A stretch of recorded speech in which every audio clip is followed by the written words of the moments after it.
Hello friends, कैसे हो आप सभी। मैं आपका दोस्त आपके अपने यूट्यूब चैनल जिसका नाम है एम वीडियोज़ में आपका हार्दिक स्वागत करता हूं। दोस्तों, आज मैं आपके लिए लेके आया हूं 20 से लेकर 29 अप्रैल 2020 तक के कुछ इंपॉर्टेंट करंट अफेयर जो कि आने वाली परीक्षाओं में आपके लिए काफ़ी हेल्पफुल हो सकते हैं। तो आइए दोस्तों, शुरू करते हैं आज की वीडियो। दोस्तों, पहला क्वेश्चन है, हाल ही में 2020 के लिए एशियन की अध्यक्षता किसे मिली है। तो दोस्तों, ये मिली है वियतनाम को। और जो ये एशियंस खेल हुए थे ये पिछली बार हुए थे थाईलैंड में हुए थे, और अब की बार ये होंगे वियतनाम की राजधानी हनोई के अंदर। और इसके बाद एशियंस के बारे में बात करें तो एशियंस की स्थापना हुई थी 1967 के अंदर, और इसका हेडक्वार्टर है इंडोनेशिया। और इंडोनेशिया की नई राजधानी है काली मंतर, ईस्ट काली मंतर। और इंडोनेशिया की जो राजधानी थी जकार्ता, अब वो बदल के ईस्ट काली मंतर हो चुकी है। और इंडोनेशिया की जो पिछली पुरानी राजधानी है जकार्ता, वो सबसे डूबने वाला शहर भी है पूरे वर्ल्ड में। और इसके अध्यक्ष हैं लिंग जोंग हुई। दोस्तों, अगला क्वेश्चन है, हाल ही में जारी एसबीआई यानी State Bank of India Ecowrap की रिपोर्ट के अनुसार वित्त वर्ष 2021 की जीडीपी कितने प्रतिशत गिर सकती है। तो दोस्तों, और ये एसबीआई ने एक एको रैप रिपोर्ट जारी की है 2021 वित्त वर्ष के लिए, जिसमें उन्होंने भारत की जीडीपी दर का 1.1% गिरने का अनुमान लगाया है। दोस्तों, अगला क्वेश्चन है, हाल ही में आई रिपोर्ट के अनुसार दुनिया का सबसे डिजिटल निपुण राष्ट्र कौन बना है। दोस्तों, अभी हाल ही में एक रिपोर्ट आई है जिसमें इस रिपोर्ट में जो सबसे डिजिटल नेशन है उसके बारे में बताया गया है। तो इसमें भारत को पहला स्थान प्राप्त हुआ है, और दूसरा स्थान प्राप्त हुआ है यूनाइटेड किंगडम यानी कि इंग्लैंड को, और तीसरा स्थान प्राप्त हुआ है यूएस यानी कि अमेरिका को। दोस्तों, अगला क्वेश्चन है, भारत सरकार ने कोविड-19 के मामलों में कितने प्रतिशत की कमी होने की घोषणा की है। तो दोस्तों, अभी हाल ही में भारत ने एक रिपोर्ट पेश की है जिसके अंदर कोविड-19 के मरीजों की बढ़ोतरी में कमी आई है, और ये कमी हुई है 40%, और ये भारत के लिए अच्छी बात है। दोस्तों, अगला क्वेश्चन है, हाल ही में मून जे इन किस देश के फिर से राष्ट्रपति बने हैं। तो दोस्तों, अभी हाल ही में दक्षिण कोरिया में इलेक्शन हुए थे, तो ये मून जे इन राष्ट्रपति फिर से दोबारा राष्ट्रपति बन चुके हैं। और दक्षिण कोरिया के बारे में बात करें, ये दूसरी बार ये राष्ट्रपति बने हैं। और उत्तर कोरिया और दक्षिण कोरिया जो अलग अलग देश हैं उनके बीच में जो लाइन है वो है 38 पैरेलल लाइन। और जो मून जेई हैं वो किस पार्टी से बिलोंग करते हैं, वो पार्टी से बिलोंग करते हैं डेमोक्रेटिक पार्टी। और दक्षिण कोरिया की राजधानी है सियोल। और अभी हाल ही में कुछ दिनों पहले दक्षिण कोरिया के राष्ट्रपति ने भारत के अंदर सैमसंग का सबसे बड़ा उत्पादन केंद्र का उद्घाटन भी किया था। और दोस्तों, अगला क्वेश्चन है, हाल ही में भारत में सार्वजनिक स्थलों पर थूकने को आपदा प्रबंधन कानून की किस धारा के तहत दंडनीय अपराध बना दिया गया है। तो दोस्तों, भारत ने सार्वजनिक स्थानों पर थूकने वाले लोगों को सजा देने के लिए आपदा प्रबंधन कानून की धारा के तहत दंडनीय अपराध घोषित कर दिया है। तो वो धारा है 51 भी। और इस जैसे कि पहला ये कानून पहले भी लागू था, लेकिन अब कुछ कठोर कानून बना दिया गया है, जिससे कि ये कोरोना वायरस के कारण जो लोग जगह जगह पर थूक रहे हैं उनको रोकने में इस कानून के तहत मदद मिलेगी। दोस्तों, अगला क्वेश्चन है, हाल ही में जियो टैग कम्युनिटी किचन वाला पहला राज्य कौन सा बना है। तो दोस्तों, हाल ही में जियो कम्युनिटी किचन वाला पहला राज्य बना है यूपी यानी कि उत्तर प्रदेश। और ये एक प्रकार का किचन है जो गरीब लोगों को राहत पहुंचाने के लिए फूड पैकेट वितरित करेगा। और इसके लिए यूपी सरकार ने गूगल के साथ समझौता किया है। और ये जो जियोटेक्निटी किचन है, ये एक दिन में 12 लाख फूड पैकेट बनाने की इसकी क्षमता होगी। और यूपी के बारे में बात करें तो उत्तर प्रदेश के चीफ मिनिस्टर हैं योगी आदित्यनाथ, और गवर्नर हैं आनंदीबेन पटेल, और यहाँ के राजकीय पशु है बारहसिंगा, और राजकीय पक्षी है सारस, और राष्ट्रीय वृक्ष है अशोक का पेड़, और राष्ट्रीय फूल है पलाश का फूल। और उत्तर प्रदेश के अंदर एक ही बहुत ही फेमस नेशनल पार्क है जिसका नाम है दुधवा नेशनल पार्क, अक्सर एग्जाम में पूछ लिया जाता है। तो दोस्तों आप ये सभी बातें ध्यान में रखेंगे उत्तर प्रदेश के बारे में। दोस्तों अगला क्वेश्चन है, हाल ही में किसने कोविड-19 रोगियों के लिए एयर एविएशन पॉड तैयार किया है? तो दोस्तों ये तैयार किया है हाल ही में इंडियन नेवी ने एयर एविएशन पॉड तैयार किया है, जिससे कि कोविड-19 रोगियों की सहायता करने के लिए मदद मिलेगी। और इसका काम है कि पेशेंट को लाने और ले जाने का काम करेगा ये एविएशन। और इंडियन नेवी के बारे में बात करें तो इंडियन नेवी के जो अध्यक्ष हैं यानी कि एडमिरल हैं वो है करमबीर सिंह। दोस्तों अगला क्वेश्चन है, हाल ही में गूगल द्वारा लॉन्च किया गया ब्रेल कीबोर्ड का गठन का क्या नाम है? तो दोस्तों हाल ही में गूगल द्वारा एक ब्रेल कीबोर्ड बनाया गया है जिसका नाम है टॉक ब्लैक। और ये जो दिव्यांग लोग हैं यानी कि जो दिव्यांग हमारे प्रधानमंत्री ने जो अपाहिज लोग हैं उनके लिए इस वर्ष शब्द को संबोधित किया था, तो दिव्यांग लोगों के लिए सहायता करेगा कीबोर्ड, उसका नाम है टॉक ब्लैक। दोस्तों अगला क्वेश्चन है, हाल ही में टीम मास्क फोर्स किसने बनाया है? दोस्तों हाल ही में टीम मास्क फोर्स बनाया है बीसीसीआई ने, और बीसीसीआई की फुल फॉर्म है board of control for cricket in India. और बीसीसीआई की स्थापना हुई थी 1928 के अंदर, और बीसीसीआई का हेडक्वार्टर है मुंबई के अंदर। और इसके फिलहाल वर्तमान में अध्यक्ष हैं गौरव गांगुली जो कि 39वें अध्यक्ष हैं, और इसके सेक्रेटरी हैं जय शाह जो कि हमारे गृह मंत्री अमित शाह के पुत्र हैं।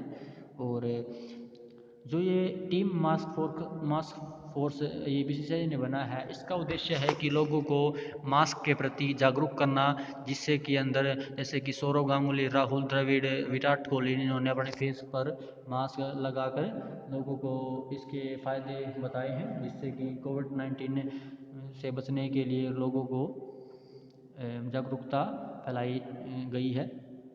दोस्तों अगला क्वेश्चन है, हाल ही में कोरोना वायरस के खिलाफ एकजुटता दिखाने की वजह से स्विट्ज़रलैंड ने किस पर्वत पर भारतीय ध्वज दिखाया है? तो दोस्तों हाल ही में कोरोना वायरस के खिलाफ एकजुटता दिखाने की वजह से स्विट्ज़रलैंड ने भारतीय ध्वज को दिखाया है, वो है मैटरहॉर्न पर्वत यानी जो स्विट्ज़रलैंड के अंदर है। और मैटरहॉर्न पर्वत के बारे में बात करें तो इसकी ऊंचाई है 4778 मीटर। और स्विट्ज़रलैंड ने कई देशों के राष्ट्रीय ध्वज को मैटरहॉर्न पर्वत पर लाइट के द्वारा दिखाया है, जिसमें अमेरिका है, ओमान है और इंग्लैंड है, और अब इस श्रेणी में भारत भी शामिल हो गया है। तो ये दोस्तों हमारे लिए गर्व की बात है।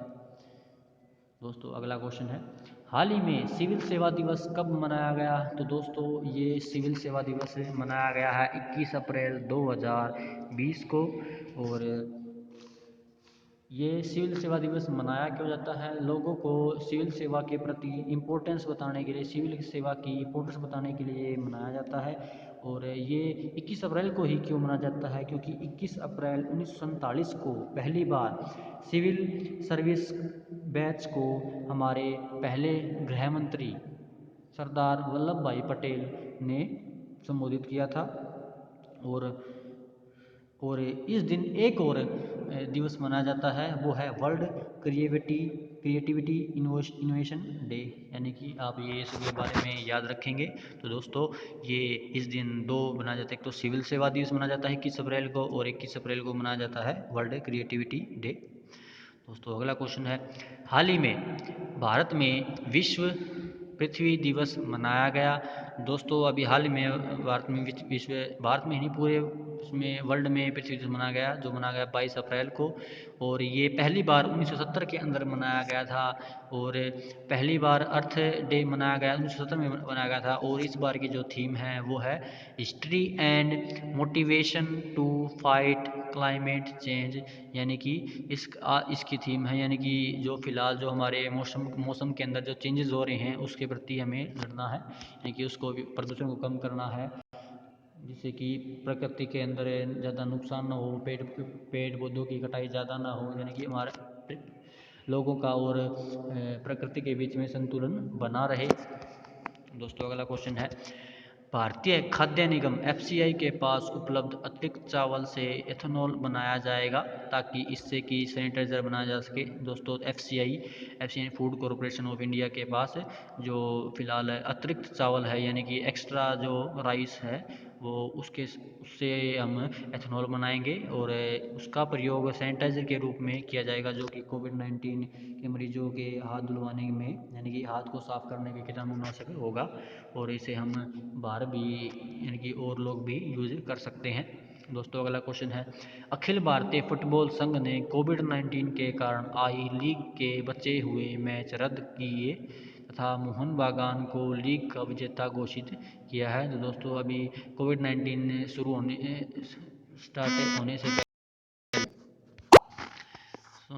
से पहले लीग चल रही थी फुटबॉल की, जिसके बाकी बचे हुए मैच को रद्द कर दिया गया है तथा भारत के जो क्लब है मोहन बागान को लीग का विजेता घोषित कर दिया गया है।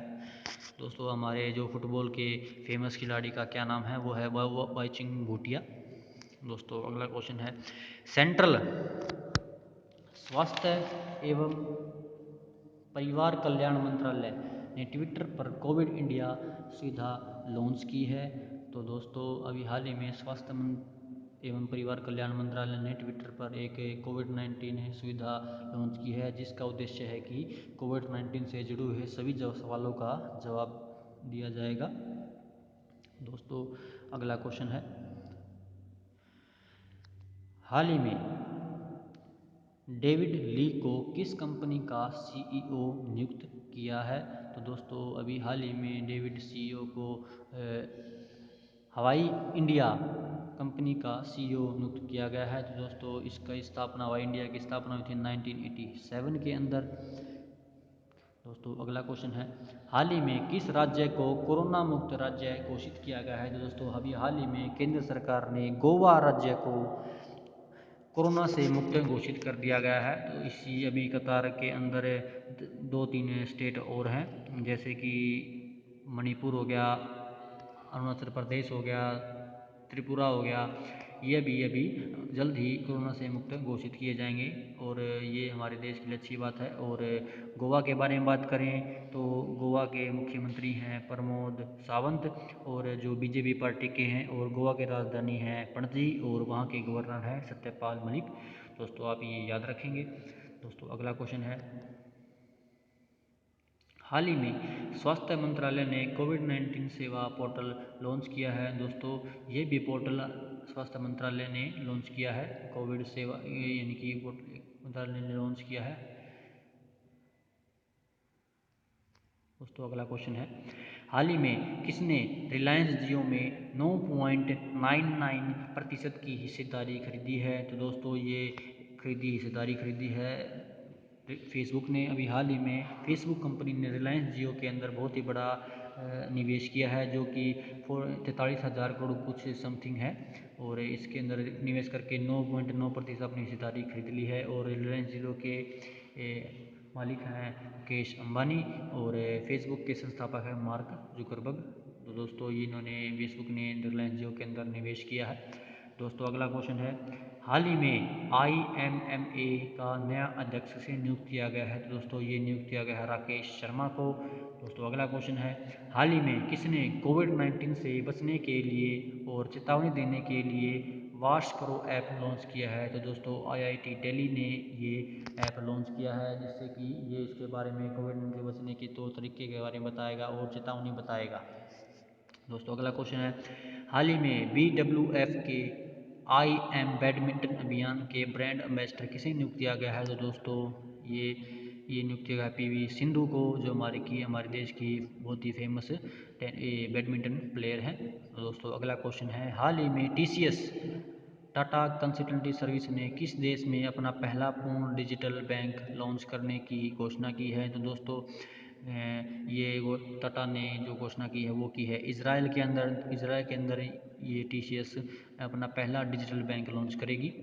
दोस्तों अगला क्वेश्चन है, हाल ही में किस देश ने नई डिजिटल करेंसी DC/EP लॉन्च की है? तो दोस्तों ये लॉन्च की है चाइना ने की है, और चाइना की जो एक करेंसी और है वो है रेन बिनबी।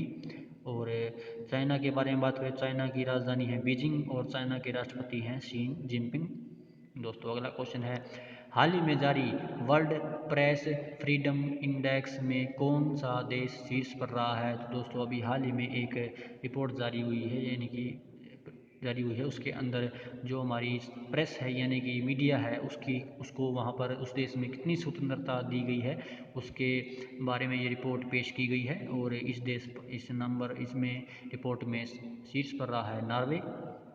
दोस्तों अगला क्वेश्चन है, हाल ही में पंचायती राज दिवस कब मनाया गया? तो दोस्तों अभी हाल ही में पंचायती राज दिवस मनाया गया है 24 अप्रैल को। और पंचायती राज लागू करने वाला राजस्थान पहला स्टेट है, ये आपकी जानकारी के लिए बता रहा हूँ मैं। और इसे आप ज़रूर याद रखेंगे क्योंकि अक्सर एग्ज़ाम के अंदर ये पूछ लिया जाता है कि सबसे पहले पंचायती राज दिवस कहाँ लागू किया गया। तो दोस्तों ये लागू किया था राजस्थान के अंदर, राजस्थान के नागौर ज़िले के अंदर ये लागू किया गया था। और उसके बाद 10 दिन बाद ही कई दूसरे स्टेट के अंदर ये लागू किया गया था। और हरियाणा के अंदर ये लागू किया था 1991 के अंदर या फिर 92 के अंदर लागू किया गया था, ये पूरा मुझे कंफर्म नहीं है। दोस्तों अगला क्वेश्चन है, हाल ही में जम्मू कश्मीर का पहला कोरोना मुक्त जिला कौन सा बना है? तो दोस्तों ये अभी हाल ही में जम्मू कश्मीर का पहला जिला वो कोरोना मुक्त हो गया है, तो उसका नाम है पुलवामा जम्मू कश्मीर का पहला डिस्ट्रिक्ट है जो कोरोना से मुक्त हो गया है। दोस्तों अगला क्वेश्चन है, हाल ही में विश्व मलेरिया दिवस कब मनाया गया है? तो दोस्तों ये विश्व मलेरिया दिवस मनाया गया है 25 अप्रैल को। दोस्तों अगला क्वेश्चन है, हाल ही में वर्चुअल अदालतों के जरिए सुनवाई करने वाला पहला राज्य कौन सा बना है? तो दोस्तों ये बना है उत्तर प्रदेश। और वर्चुअल अदालतें का मतलब कि ये ऑनलाइन सुनवाई की जाएंगी, जिससे कि लोगों को कोविड-19 चल रहा है, यानी कोरोना वायरस का प्रकोप चल रहा है, इसके कारण लोगों को सुविधा को देखते हुए भीड़ इकट्ठी ना हो उसके लिए ऑनलाइन ये वर्चुअल अदालतों की सुनवाई करने स्टार्ट की हैं। तो ये यूपी पहला स्टेट बन चुका है। तो यूपी के बारे में बात करें तो यूपी के मुख्यमंत्री हैं योगी आदित्यनाथ और राज्यपाल हैं आनंदीबेन पटेल। और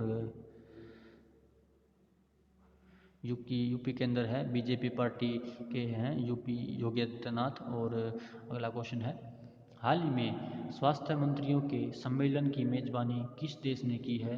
तो दोस्तों ये अभी हाल ही में स्वास्थ्य मंत्रियों की एक बैठक हुई थी जिसकी मेज़बानी पाकिस्तान ने की है। और ये बैठक ऑनलाइन वीडियो कॉन्फ्रेंसिंग के माध्यम से हुई थी, जिसके अंदर कोरोना वायरस से लड़ने के ऊपर चर्चा की गई थी। सभी देशों ने अपनी अपनी राय रखी है।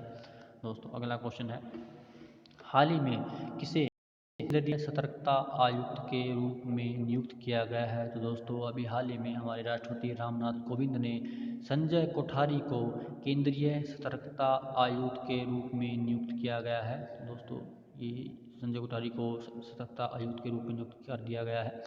दोस्तों अगला क्वेश्चन है, हाल ही में किस राज्य सरकार ने छात्रों के लिए संपर्क बैठक मोबाइल ऐप लॉन्च की है? तो दोस्तों हाल ही में हरियाणा सरकार ने संपर्क बैठक को मोबाइल ऐप को लॉन्च किया है, वो है हरियाणा। और हरियाणा के बारे में बात करें तो हरियाणा के मुख्यमंत्री हैं CM मनोहर लाल खट्टर।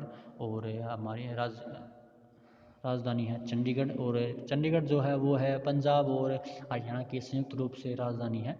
और हम हरियाणा के गवर्नर हैं सत्यदेव नारायण आर्य, जो बिहार से मूलतः हैं।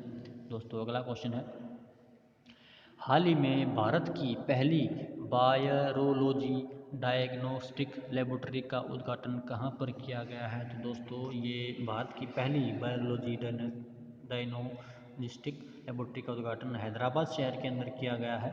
दोस्तों अगला क्वेश्चन है, हाल ही में किस देश ने रिजर्व बैंक ऑफ इंडिया के साथ $40 करोड़ की करेंसी एक्सचेंज करने की घोषणा की है? तो दोस्तों हाल ही में श्रीलंका ने हमारे पड़ोसी राज्य है, उसने आरबीआई के साथ $40 करोड़ की करेंसी एक्सचेंज करने की घोषणा की है। दोस्तों श्रीलंका के पास विदेशी करेंसी का जो भंडार है वो बहुत ही कम रह गया था, इसके लिए भारत ने सहायता स्वरूप श्रीलंका की मदद करने की घोषणा की है, और जो कि श्रीलंका अपनी currency reserve bank of India का देगा, और भारत उसको $40 करोड़ देगा, इसे बाद में श्रीलंका धीरे धीरे करके लौटा देगा।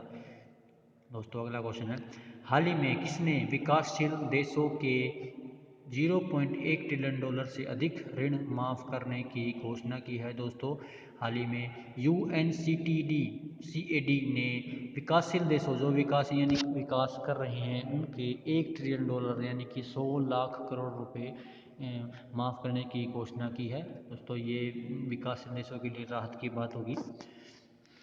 दोस्तों अगला क्वेश्चन है, हाल ही में किस राज्य सरकार ने ज़रूरतमंदों की मदद के लिए help me mobile app launch की है। तो दोस्तों अभी हरियाणा सरकार ने ज़रूरतमंदों की मदद के लिए हेल्प मी नामक मोबाइल ऐप लॉन्च की है, जिससे कि कोई भी इस ऐप पर जाकर ज़रूरतमंद व्यक्ति है, इस ऐप की मतलब कि अपना राहत सामग्री इसको पहुंचाई जाएगी। ये हरियाणा सरकार ने लॉन्च किया, और हरियाणा के मुख्यमंत्री मनोहर लाल खट्टर और राज्यपाल सत्यदेव नारायण आर्य। दोस्तों अगला क्वेश्चन है, हाल ही में जारी सूची में सबसे ज़्यादा सैन्य व्यय करने वाला देश कौन सा है। दोस्तों अभी हाल ही में एक सूची जारी की गई है, जिसके अंदर ये बताया गया है कि कौन सा देश अपने सैन्य खर्च के ऊपर, यानी कि खरीदारी के ऊपर, यानी कि अपनी देश की सुरक्षा के ऊपर कितना खर्च कर रहा है। दोस्तों इसके अंदर सबसे पहले नाम है अमेरिका, और अमेरिका के राष्ट्रपति हैं डोनाल्ड ट्रंप, और डोनाल्ड ट्रंप है ये डेमोक्रेटिक पार्टी से संबंध रखते हैं, और ये अमेरिका के 46वें राष्ट्रपति हैं, 45वें राष्ट्रपति हैं। और अभी 2020 के अंदर अमेरिका के अंदर इलेक्शन भी होने हैं। और दूसरे नंबर पर है चाइना, जो कि चाइना दूसरी इस सूची के अंदर दूसरे नंबर पर है। और चाइना के बारे में बात करें तो चाइना के राष्ट्रपति हैं शी जिनपिंग, और चाइना की कैपिटल है बीजिंग। और जो कोविड-19 जो वायरस है वो चाइना के वुहान शहर से इसकी शुरुआत हुई थी। और इस सूची में तीसरा नंबर है भारत का, जो अपने सैन्य बल पर पूरे विश्व में तीसरे नंबर सबसे ज़्यादा खर्च करता है। तो दोस्तों पहले नंबर पे है अमेरिका, दूसरे नंबर पे है चाइना, और तीसरे नंबर पर है इंडिया, और चौथे नंबर पे है रशिया, और रशिया के राष्ट्रपति हैं व्लादिमीर पुतिन। दोस्तों अगला क्वेश्चन है, हाल ही में इंडिया रेटिंग एंड रिसर्च ने वित्त वर्ष 2021 के अंदर भारत की जीडीपी कितने प्रतिशत रहने का अनुमान लगाया है। दोस्तों अभी हाल ही में इंडिया रेटिंग एजेंसी ने वित्त वर्ष 2021 के लिए अपनी रिपोर्ट पेश की है, जिसके अंदर भारत वित्त वर्ष 2021 में भारत की जीडीपी ग्रोथ 1.9% रहने का अनुमान लगाया है, जो कि पहले से बहुत ज़्यादा कम है। तो दोस्तों ये हमारे लिए अच्छी बात नहीं है। दोस्तों अगला क्वेश्चन है, हाल ही में पाकिस्तान क्रिकेट बोर्ड ने किस खिलाड़ी को 3 साल का बैन लगा दिया है। तो दोस्तों अभी हाल ही में पाकिस्तान क्रिकेट बोर्ड ने उमर अकमल के ऊपर 3 साल का बैन लगा दिया गया है। इसको स्पॉट फिक्सिंग मामले के दोषी के रूप में सम्मिलित पाया है, और पाकिस्तान क्रिकेट बोर्ड ने इनके ऊपर 3 साल का बैन लगा दिया है। दोस्तों आपको वीडियो अच्छी लगे तो लाइक कर दें, कमेंट कर दें, और शेयर ज़्यादा से ज़्यादा ज़रूर शेयर कर दिए। वीडियो को अंत तक देखने के लिए आप सभी का बहुत बहुत धन्यवाद।